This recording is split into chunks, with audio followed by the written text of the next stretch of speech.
ouvre le bal cette semaine avec une intelligence de mon pays, avec Arlette Odia. Nous allons en tout cas décortiquer quelques temps forts de l'actualité de cette semaine et bien sûr quelques petites questions personnelles, cela ne manque pas. Très heureuse d'être avec nous et bon début de semaine. Merci, à vous aussi, bon début de semaine. Arlette Odia, j'ai vu dernièrement, moi-même personnellement, votre adhésion au PPRD. Quels sont les objectifs? Pourquoi avoir choisi le PPRD au fait? Parce qu'aujourd'hui, tout le monde dit que si le pays en est arrivé là, c'est la faute à Kabila et c'est la faute au PPRD, le parti qui soutenait Joseph Kabila. Pourquoi Arlette Odia a choisi d'adhérer, permettez l'expression, chez les perdants? D'abord, je ne sais pas ce qu'il reproche au président Kabila et même à son parti, parce que sa gouvernance des 18 ans, elle a été, on va dire, aussi partagée. Tous ceux qui constituent l'union sacrée de nos jours ont travaillé avec Joseph Kabila à tour de rôle. Et d'ailleurs, eux étaient dans la gouvernance. Le président Kabila, lui, il régnait. C'est comme ça que consacre notre constitution. Maintenant, la raison de notre choix, nous avons adhéré au PPRD parce que nous voulons diriger le pays. Ce n'est qu'un parti où le président de la République, le leader, ne convoite plus les postes ministériels, ne convoite plus les postes des présidents de l'Assemblée nationale, des présidents du Sénat, qui est un parti qui milite pour diriger dans les jours à venir. Il y a beaucoup de partis où les leaders en soi dirigent et se battent pour être administrables. Alors qu'au PPRD, il y a un ancien président de la République, il y a d'autres présidentiables. Ça veut dire que si notre combat en tant qu'individu, le combat en tant que structure, en tant que mouvement politique aboutit, ça veut dire que nous serons des ministres, nous serons des représentants de la République à des niveaux différents. Donc, tellement que nous voulons nous-mêmes aussi participer à la gestion de la République, nous n'avons pu qu'adhérer à un parti dans lequel on pourra, dans les jours à venir, gouverner. Merci de cette réponse, Arlette Odia. Mais comment vous allez... Je fais une petite projection. Sur le terrain, ça c'est bien, c'est devant le micro et tout ça, mais sur le terrain, comment Arlette Odia va défendre le PPRD? Parce que aussi, je sais que je vous sens prochaine candidate, ça c'est sûr, ça c'est sûr. Comment vous allez défendre le PPRD? Comment vous allez vraiment faire passer ce message devant une population un peu incrédule? Cette population qui s'est dit vraiment... C'est à cause de Kabila que nous en sommes là, c'est 18 ans de terreur, 18 ans de dictature, 18 ans... Moi, je veux savoir un peu comment Arlette Odia va défendre devant cette masse. Parce que la masse, comment la masse commence? Comment Arlette va faire? D'abord, je dois vous dire que je préfère assumer le passé de Joseph Kabila et du PPRD qu'assumer le présent de Félix Tshisekedi, l'UDPS, et surtout pas le futur. Le passé du PPRD est élogieux. Je vais vous expliquer. Tandis que le présent de l'UDPS est calamiteux, les futurs totalement sombres. Madame Paulette, le président Kabila était convaincu du fait que tout ce qui lui était reproché, tout ce qui était reproché à son parti, tout ce qui était reproché à son régime, c'était de montage, c'était de la mascarade. Il savait qu'à travers son silence, la lumière finirait par chasser les ténèbres. Et c'est ce que nous vivons de nos jours. Voyez le social, comment il s'est dégradé avec l'avènement de Félix Tshisekedi au sommet de l'État, surtout avec la naissance de la coalition Union Sacrée. Allez dans les endroits publics, vous entendrez les Congolais dire, notamment à Lingala, que Mbongo est circulé. Quand les Congolais disent cela, ça veut dire que le social est intenable. Hier, certains n'étaient pas autant payés, autant rémunérés, mais ils savaient ne serait-ce que répondre aux besoins fondamentaux, aux besoins sociaux de base, Aujourd'hui, malgré l'augmentation de l'assiette fiscale à la DGI, il y a beaucoup d'argent aujourd'hui, malgré le travail de l'IGF. Arlette Odia ne trouve toujours pas qu'il y a quand même quelques avancées sous le régime de Félix-Antoine Tshisekedi. Est-ce que c'est pour autant que les social des Congolais s'est amélioré? C'est comme ça qu'on juge un régime. Il n'est pas seulement question de dire qu'il y a eu accroissement du budget, qu'il y a eu accroissement des recettes fiscales, accroissement, on va dire, de toutes les caisses vraiment du trésor public. Mais il faudrait que tous ces accroissements aient de l'impact sur la vie des populations, alors que ce n'est pas le cas. On vous dira qu'il y a des fonctionnaires qui ont bénéficié des 30% d'augmentation de leur salaire, mais les 30% qui n'arrivent pas à alléger la charge du ménage ou la charge même de la vie commune. Le dollar a perdu des valeurs. Le franc congolais, pardon, il a perdu des valeurs. Allez au marché, voyez comment les denrées de première nécessité ont augmenté des prix, si bien que, quand bien même un fonctionnaire a un salaire en plus, mais il n'arrive toujours pas à régler le problème. Prenons un exemple pratique. Aujourd'hui, beaucoup disent l'infiltration. C'est à cause aussi de Kabila, parce qu'à l'époque, il a accepté l'émissage, les braquages et tout ça. Quand il a signé des accords avec le M23, on a permis à ces rebelles, entre guillemets, d'intégrer les institutions nationales. Donc, Tshisekedi n'a fait qu'hériter d'une armée infiltrée, d'une administration infiltrée, et disons le Togo, d'un pays infiltré. Cela n'est pas vrai, Madame Paulette. Vous savez d'où part la confusion? C'est le fait d'abord de reprocher à Joseph Kabila des faits qu'on ne pouvait reprocher qu'à Mouzé Kabila. Mouzé Kabila est venu dans quelles conditions, dans quelles circonstances au sommet de l'État?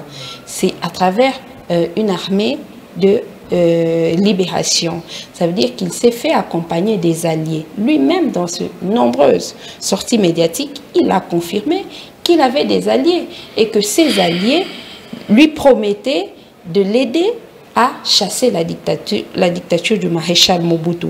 Mais arrivés sur place, ils ont dû tourner Kazakh. Ils se sont retrouvés en train d'attaquer. La RDC s'est retrouvée. Mouzé Kabila s'est retrouvé attaqué par ceux qui l'avaient accompagné, par ceux qui lui avaient promis, n'est-ce pas, de travailler pour l'intérêt du Congo. C'est déjà faux de dire que les alliés de Mouzé étaient des alliés de Joseph Kabila.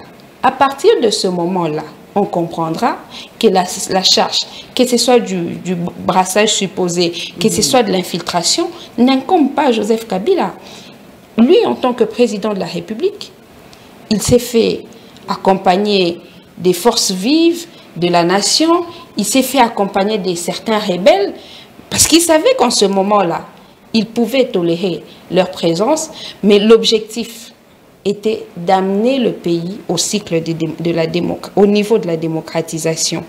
Quand un pays a atteint un certain seuil de la démocratisation et que les dirigeants sont élus démocratiquement, qu'il y ait des rebelles, qu'il y ait des infiltrations, ces gens-là ne sauront pas renverser les institutions en place. C'est ce que nous sommes en train de vivre. Les rebelles M23, avec leurs complices, ils savent très bien les défaillances du régime en place. Ils connaissent les défaillances du président congolais. Mais pourquoi ils n'arrivent pas à déstabiliser les institutions?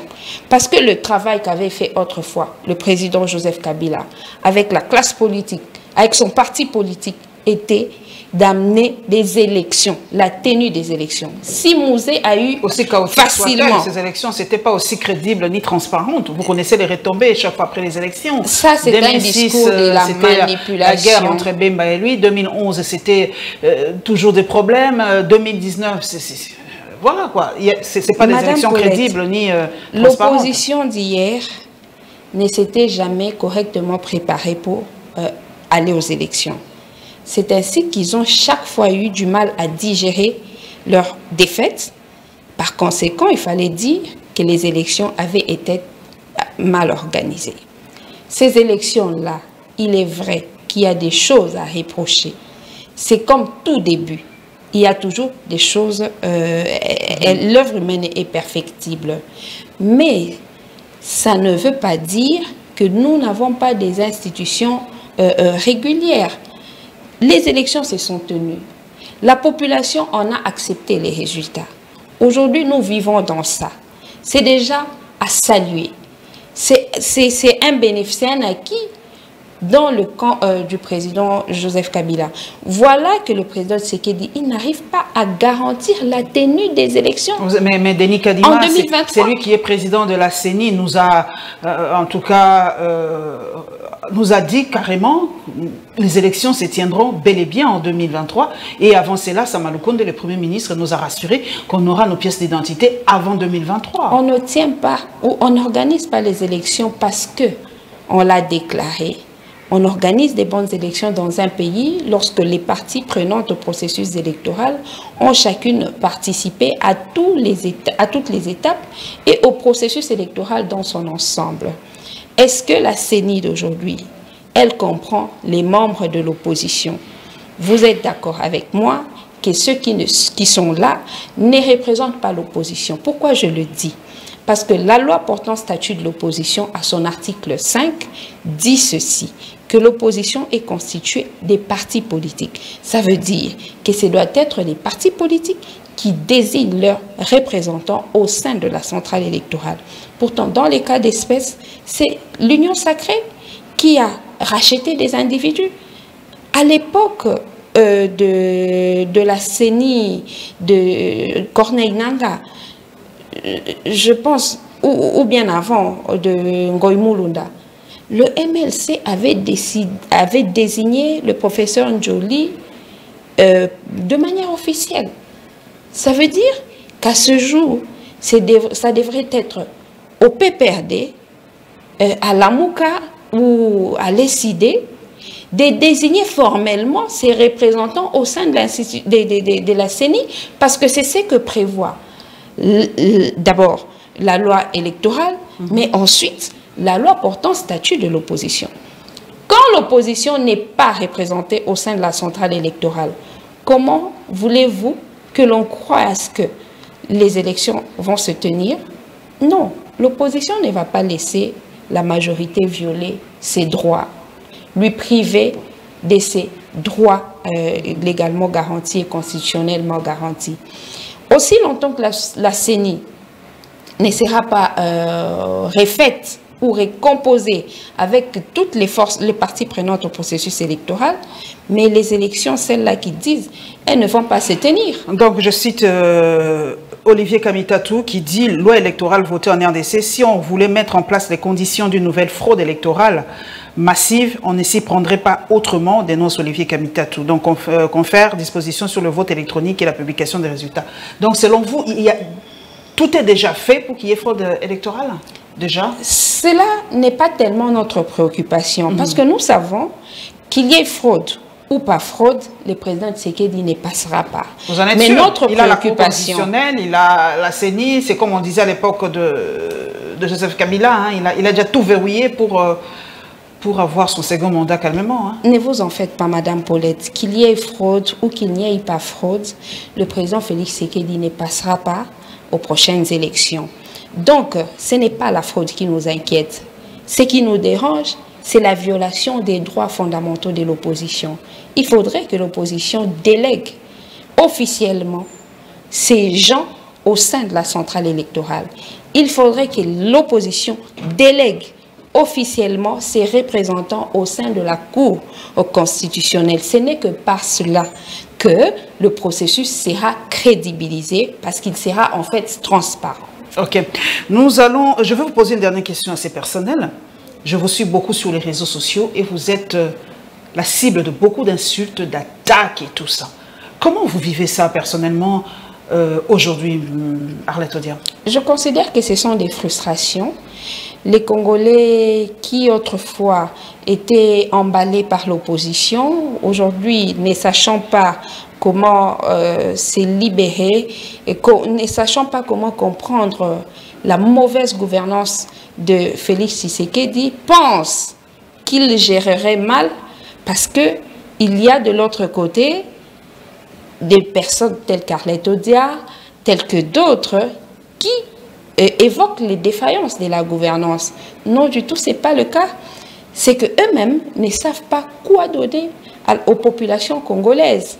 Alors, tous ceux qui hier les avaient accompagnés, ils se sentent un peu gênés de tourner kazakh, alors que cela sera une attitude responsable, celle de dire, ben, nous avions cru en vous, UDPS et les autres opposants, vous êtes arrivés au pouvoir, vous gérez mal, à chaque fois, vous trouvez des alibis pour dire, voilà, nous ne pouvons pas faire ceci parce que Kabila avait mal fait cela. Nous ne pouvons pas faire ceci parce que Kabila nous empêche. Nous ne pouvons pas arranger un pays détruit pendant 18 ans. Voilà. Mais nos compatriotes, là, ils se sentent tout simplement gênés, ils se sentent tout simplement frustrés. C'est pour cela qu'ils veulent décourager ceux qui amènent un peu plus de lumière aux ténèbres qui est les leurs. Mais nous comprenons l'attitude et nous savons que c'est passager. Le président d'ailleurs l'a dit, face à la montée des discours de haine, Tshisekedi ordonne des enquêtes approfondies. Donc aujourd'hui, Madame Arlette Odia, vous sentez cette haine dans les discours de beaucoup de Congolais? Est-ce qu'il y a déjà une cassure entre les Congolais aujourd'hui? Est-ce que nous formons encore une nation congolaise aujourd'hui? Pas du tout, pas du tout. La cohésion nationale, elle est entamée. Les vivre ensemble collectif des Congolais, il est compromis, notamment à cause de l'attitude des bon nombre des cas d'élus d'EPES. Ils ont eu très souvent des langages très déplacés à l'endroit du président Martin Fayulu, à l'endroit du président Joseph Kabila et d'autres leaders qui aujourd'hui se retrouvent dans l'opposition, non pas par la volonté du peuple congolais, mais tout simplement par la volonté de ceux qui dirigent, qui ont voulu violer la Constitution en vue de se constituer une majorité quelconque. Et c'est la réaction des Congolais. Vous savez combien la classe politique influence l'attitude des citoyens. Mais nous continuons, c'est ainsi que vous comprenez notre démarche d'exiger la tenue des bonnes élections en 2023. Parce que seul un leader qui est véritablement et confortablement élu par le peuple congolais peut comprendre la souffrance de ce peuple et lutter contre les antivaleurs dans toutes ses formes. Aujourd'hui, le président Tshisekedi élu des PES se plaisent, n'est-ce pas, de toutes ces antivaleurs parce que ça crée une certaine confusion dans laquelle ils se retrouvent. Mais on a quand même arrêté pour incitation à la haine tribale Jules Kaloubi Mbouyamba, voilà, qui appelle à l'intervention de certaines personnalités pour obtenir sa libération. Lui, il dit carrément que l'UDPS, Zokufa, quoi, et que neutraliser l'UDPS. Mais c'est quand même quelqu'un qui avait un langage assez ordurier, j'ose le dire, parce qu'il insultait pas mal. Il a insulté beaucoup d'autorités, beaucoup de personnes, à commencer par Janine Mabunda, il a insulté Papa Molière, Léon Malemba, il a carrément insulté beaucoup d'autres. Mais c'est quand même une ouverture d'esprit pour l'UDPS d'arrêter l'un des leurs. D'une part, mais d'autre part, et d'ailleurs surtout, c'est la preuve que c'est un parti qui n'a pas d'éducation politique.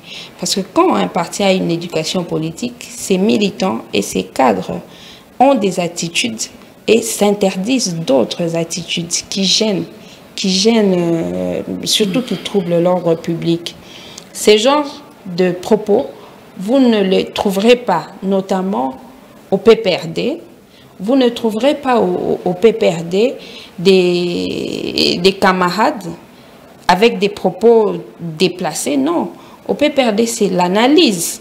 Vous recevrez chaque cadre du PPRD, il viendra analyser les faits. Il viendra dire ce que pense le parti, ce que propose le parti pour le développement, pour un avenir radieux de notre pays, mais pas les injures. Alors aujourd'hui, qu'ils se mettent à arrêter, moi je pense que ces sanctions arrivent assez tard parce que les militants, mieux vaut tard que jamais. Oui, mais avec beaucoup de conséquences négatives. Si c'était à temps, peut-être c'est 2 ou 3 personnes qui auraient ces genres de comportement.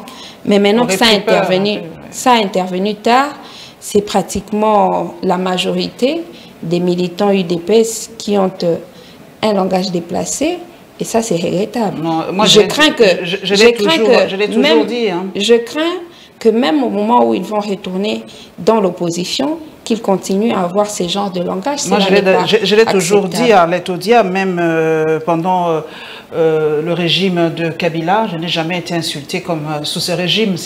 L'insulte est vraiment leur langage favori. Désolé, mais c'est la réalité. D'ailleurs, c'est pour cela que le chef de l'État s'est mis debout pour fustiger ce genre de comportement, de haine, de xénophobie et tout ça, parce que vraiment, c'en est trop.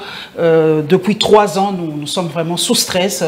Il faut avoir des nerfs d'acier pour survivre dans ce régime. Donc, mais quand le régime va changer, cette situation changera également. Nous l'espérons vivement. Nous prenons maintenant un autre aspect, Arlette Odia, c'est le retour de la relique de Lumumba. D'ailleurs, quand nous tournons cette émission, en tout cas, la ville est parsemée de beaucoup de policiers. Je crois que cette relique ira au Palais du Peuple aujourd'hui et sera enterrée, si ce n'est pas le 30 juin ou ce mercredi. Alors, pour vous, c'était vraiment le moment, Arlette Odia, que cette relique revienne, ou c'est encore... comme disent beaucoup des Africains que nous suivons sous d'autres cieux, qui disent la RDC a été bernée, la RDC n'aurait pas dû faire ça, la RDC aurait pu exiger d'abord un procès, la lumière vraiment face à la mort de Lumumba, et que Lumumba n'est pas seulement le patrimoine des Congolais, c'est un patrimoine mondial. La RDC vraiment a fait honte. En tout cas, je résume un peu les pensées des confrères et d'autres Africains. Arlette Odia a une intelligence de mon pays. Que répondez-vous face à nos frères, entre guillemets, africains, qui fustigent le fait que ce n'était pas le moment et que nous avons perdu face à la Belgique? L'attitude du pouvoir en place, c'est qu'il est en train de falsifier l'histoire. Et vous savez qu'un pays qui n'assume pas son histoire n'est pas voué au développement. On a connu Lumumba, qui aujourd'hui va au-delà, n'est-ce pas, n'est pas seulement un patrimoine congolais, mais il devient un patrimoine africain, on va même dire mondial. Mondial, carrément. Mobutu, qui pourtant l'a combattu, avait compris qu'il fallait honorer cet homme. 6 mois seulement après la prise de pouvoir de Mobutu, le 1er juillet 1966, Mobutu l'a déclaré héros national. Il a dit qu'il fallait qu'il soit érigé le monument de Lumumba à l'entrée de la capitale, à l'entrée de la ville de Kinshasa. Malheureusement, lui n'a pas eu l'occasion de le faire. Joseph Kabila arrive au pouvoir. Avant d'écouler 1 an de son mandat, il érige le monument. Il ouvre l'ordre national des héros nationaux. Ça veut dire que ces présidents de la République ont compris comment honorer la mémoire de cet homme. Contrairement à Félix Tshisekedi, qui déjà nous amène une dent qui n'est pas certifiée, comme étant celle de Lumumba, encore que le militaire qui dit avoir gardé ses dents déclare haut et fort que ces dents ont été jetées dans la mer. Ah bon? La Belgique n'a pas contredit le militaire. La République démocratique du Congo ne l'a pas contredit. Mais pourquoi ils vont amener tout un peuple à célébrer une dent ou une relique qui n'est pas certifiée comme étant celle de Lumumba? Et pourquoi ils ont déplacé le monument de Lumumba à l'endroit où il s'est trouvé? Parce que là où il est posé, ce n'est pas tout le monde qui sait l'apercevoir. Contrairement à l'endroit de la place échangeur d'abord, c'était le vœu du maréchal Mobutu parce qu'il l'avait indiqué comme tel. Réalisé par Joseph Kabila, mais le président Tshisekedi, lui, il s'en va déplacer le monument pour nous empêcher de commémorer correctement, parce qu'on ne commémore pas Lumumba seulement à la date du 30 juin. Non, c'est chaque jour quand les Congolais passent par là, peuvent se souvenir de Lumumba, de son histoire et de ce qu'il a fait pour notre pays. Cela est un regret. Dénaturer complètement l'histoire du pays. C'est loin de là où il était, non? C'est à quelques mètres. Ça n'a pas la même visibilité. Ah, ça n'a pas la même visibilité. Ça n'a pas la même visibilité. Et surtout que il s'agit d'une relique douteuse.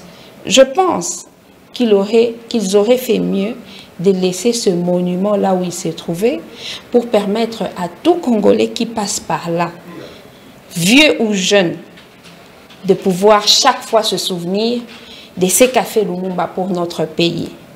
D'autre part, ces obsèques, puisqu'elles sont acceptées par une partie des enfants Lumumba, puisqu'elles sont acceptées par une frange des Congolais, ils auraient pu au moins faire participer les autres forces vives de la nation. Et la RDC aurait pu faire participer les autres pays d'Afrique. Les Lumumbistes, ils ne sont pas que Congolais. Il y a des Lumumbistes dans d'autres nations d'Afrique, autant qu'il y a les amis de Mandela dans d'autres pays d'Afrique que l'Afrique du Sud. D'ailleurs, le Premier ministre a déclaré 3 jours de deuil national par rapport à Lumumba. Oui, mais tout cela, ça sert à quoi si les fondamentaux ne sont pas assurés ou ne sont pas garantis? Lumumba n'appartient pas seulement à une catégorie des personnes. Lumumba, comme on l'a dit, c'est un patrimoine national africain. Donc, il fallait que le Congo se sente... tous les Congolais se sentent concernés, oui, impliqués dans la démarche. Il faudrait aussi que d'autres Africains, d'autres pays africains participent à ces obsèques, mais ne pas le faire confirme tout simplement le soupçon de ceux qui pensent que le président Tshisekedi a voulu blanchir la Belgique. Il a facilité la tâche à cette Belgique qui portait encore le poids, n'est-ce pas, de l'assassinat de Lumumba. Aujourd'hui, par la manière la plus facile, la Belgique se retrouve déchargée de ce fardeau. Et par rapport aux compagnons de Lumumba, beaucoup disent qu'ils sont vraiment jetés aux orties. Polo, Okito, les autres, ils n'étaient pas seuls. Lumumba n'a pas été assassiné seul. Pourquoi on ne les honore pas, les deux aussi, ces deux compagnons-là qui étaient avec lui jusqu'au dernier souffle? Mais parce que le président Tshisekedi ne trouve pas d'intérêt à honorer ces personnes-là. C'est là le grand problème. Ça donne raison à ceux qui pensent que ces activités sont tout simplement politisées. Tout ce qu'ils attendent de faire, c'est dans les jours à venir dire qu'ils avaient ramené la relique. Ça sera parmi dans son bilan, c'est ça? Il veut dire que dans son bilan, parce qu'il avait promis aussi le retour du corps pendant ses promesses de campagne, le retour du corps du maréchal Mobutu, mais c'est pas fait. Au moins, il dira que la relique de Lumumba est arrivée. Oui, malheureusement, le Congolais est en train de souffrir. Il a aujourd'hui des dirigeants qui ont beaucoup plus de temps pour les divertissements et moins de temps pour des choses sérieuses, des choses qui touchent essentiellement à l'amélioration des conditions de vie sociale des Congolais. J'ai suivi à la radio des Congolais et des Congolaises qui se plaignent du fait que dans les marchés où ils vendent, il y a des expatriés qui se disent avoir l'exclusivité sur certains produits. Wow. Et par conséquent, l'État confisque aux Congolais les mêmes produits. Mais quand vous avez l'exclusivité avec votre fournisseur, mais vous dites à ce fournisseur de ne pas vendre le même produit à d'autres. Mais pendant que la même personne qui vous a, le même fournisseur qui a fourni la marchandise à un expatrié, fournit la même chose à d'autres Congolais, arrivé sur place, l'expatrié signe l'exclusivité avec l'État congolais plutôt qu'avec le fournisseur. Dans ces conditions, les policiers commencent à traquer les pères des familles, à saccager leurs fonds de commerce. Ils ont dénoncé, l'État n'a pas réagi. C'est malheureux. Vous allez dans tous les autres marchés, vous allez vous rendre compte que hier, sous la gouvernance du président Kabila, France-Lait, le lait pour nourrissons, France-Lait, qui aujourd'hui semble être l'exclusivité d'un Libanais ou d'un Indien, au grand marché, vous y allez, les policiers en train de confisquer le produit acheté par des Congolais. Wow. Quand vous allez dans d'autres marchés, à Ziguida, au grand marché Zandoa Liberté, même à l'arrière-pays, vous trouverez des choses qui ne pouvaient pas se faire sous la gouvernance de Joseph Kabila. Les expatriés ne vendaient pas en détail. On se souvient tous quand on allait au grand marché, ils vendaient minimum en douzaines. Mais en ce moment, les expatriés vendent même par unité. Ils ont des fonds de commerce importants, plus importants que les Congolais. Et ils cassent les marchés. Ils imposent aux Congolais une concurrence déloyale. Vraiment très déloyale. Les Congolais sont en train de les dénoncer sur les médias, partout. L'État ne répond pas. Mais c'est ce qui améliorerait les conditions sociales des Congolais. Mais tout ce qui compte pour le président Tshisekedi, tout ce qui compte pour l'UDPS, c'est faire jouer Wenge Muzika 4x4, même si je suis d'accord que Wenge Muzika, c'est aussi le patrimoine national et qu'ils doivent jouer, ils doivent faire plaisir. Les fonds récoltés seront reversés. Ils doivent faire plaisir, à leurs mélomanes. Mais est-ce que c'est le moment?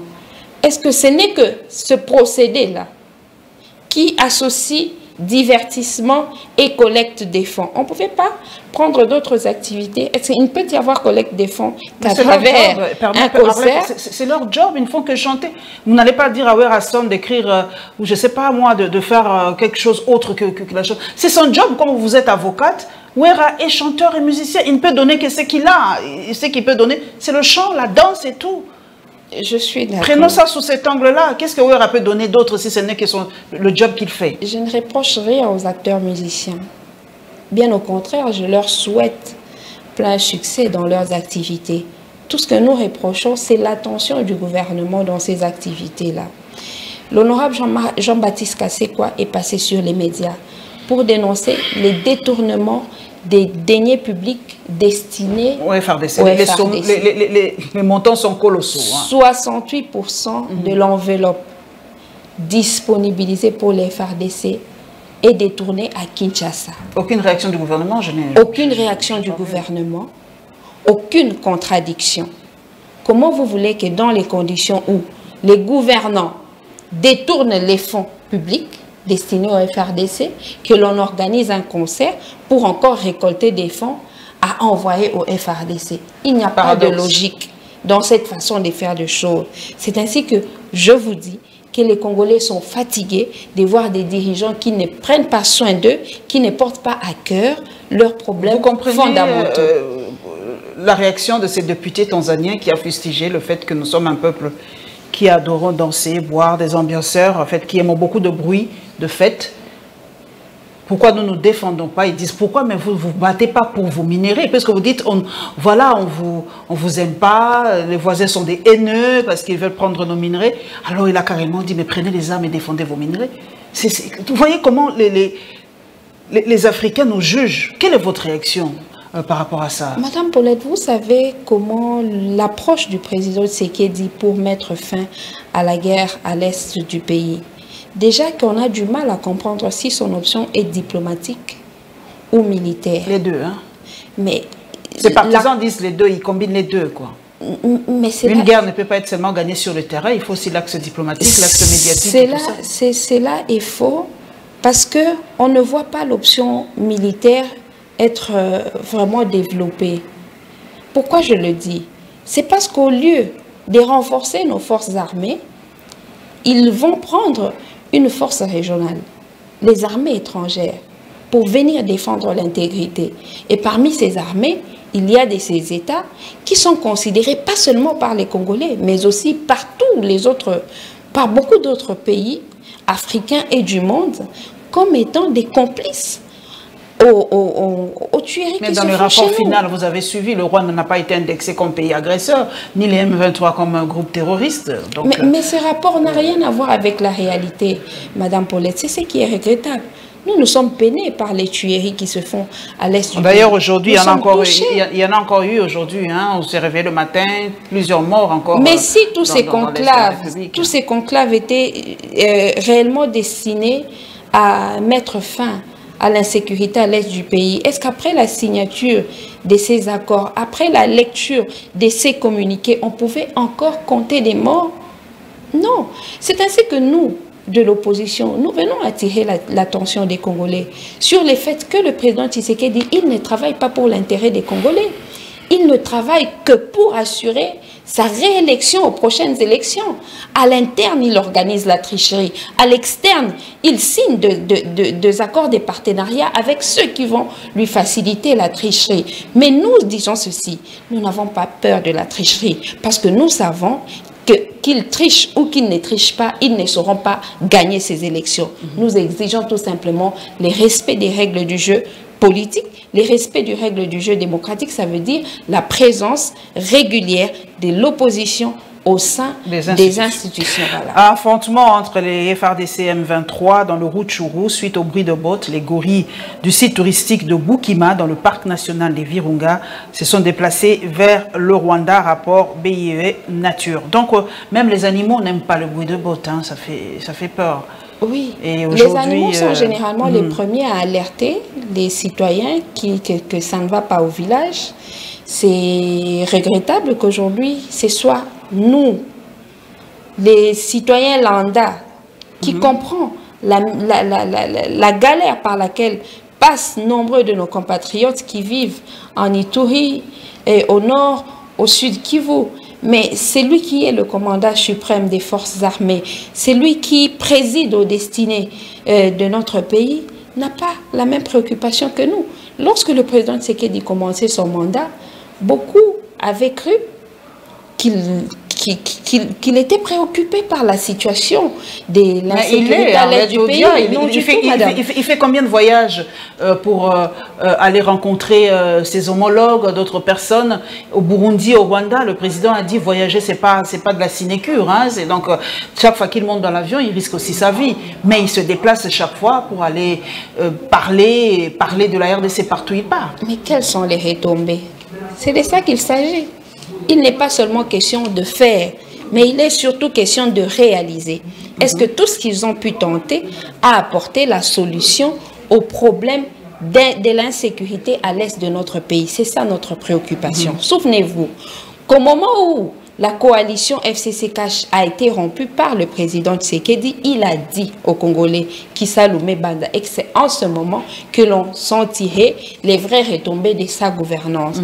Aujourd'hui, 2 ans après la naissance, ou vers 2 ans après la naissance de la coalition FCC-Cash, la population va de mal en pis.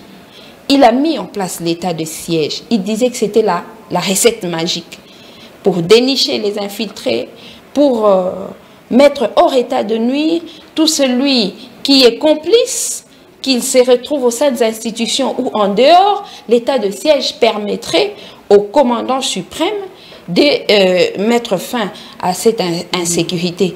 Nous sommes à 14 ou 15 semaines de l'état de siège. Toujours pas de solution, Madame Paulette. Ensuite, il nous a parlé de la mutualisation de forces.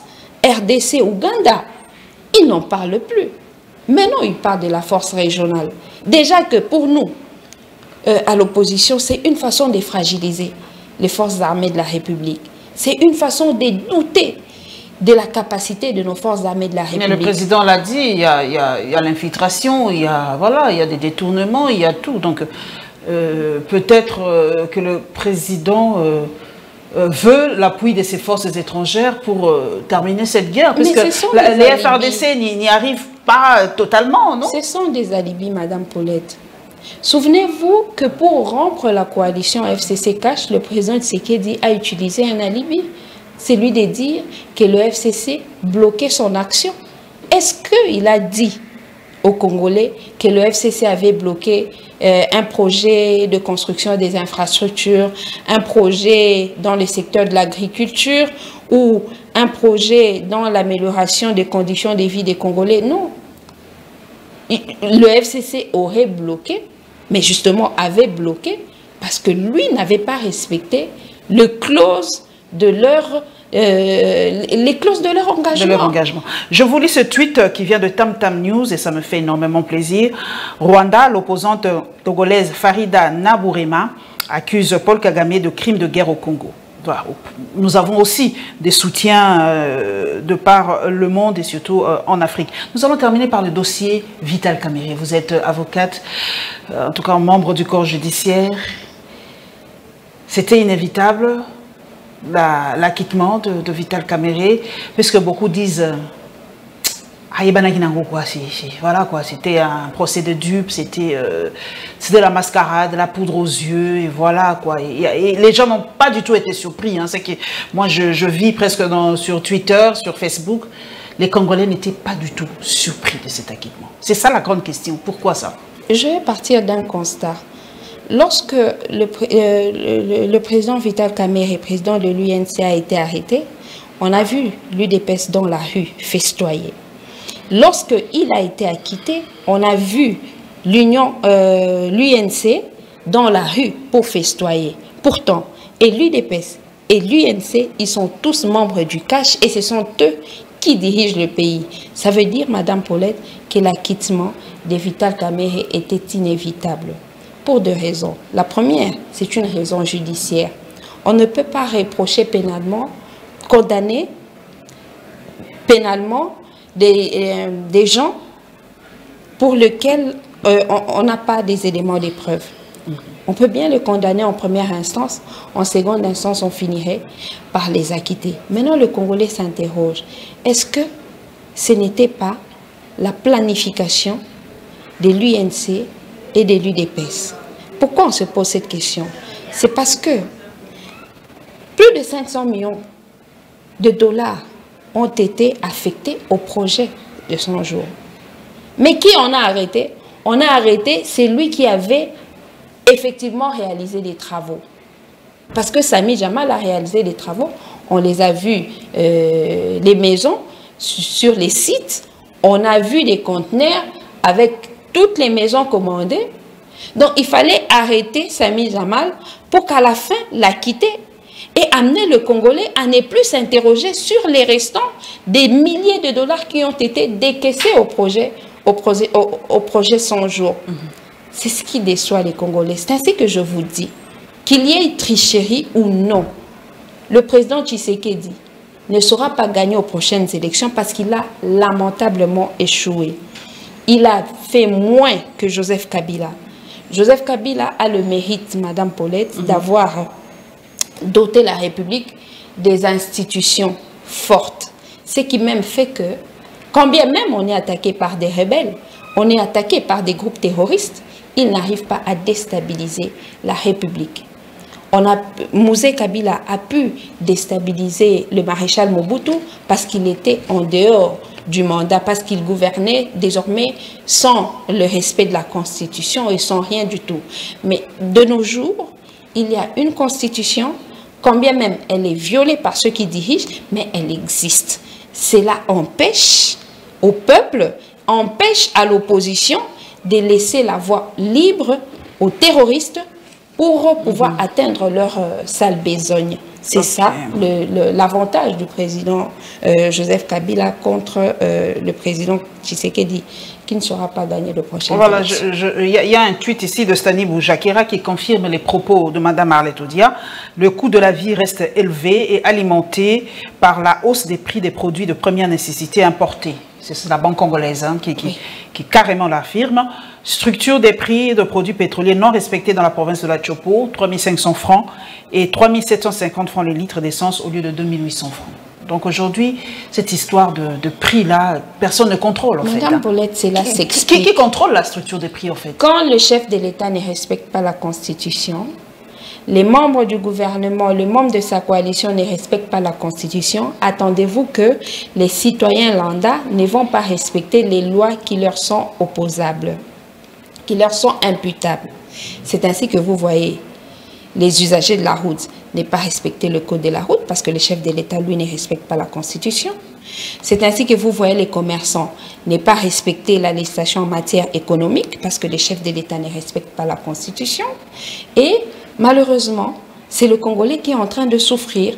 Encore pour vous faire la démonstration de l'avantage de la gouvernance de Joseph Kabila par rapport à Félix Tshisekedi. Est-ce que vous vous souvenez encore que pour les transports en commun, il y avait toujours un arrêté du gouverneur pour réglementer le prix des courses. Mais depuis que l'Union sacrée est là, il n'y a plus des arrêtés de gouverneur pour réglementer les prix du transport en commun.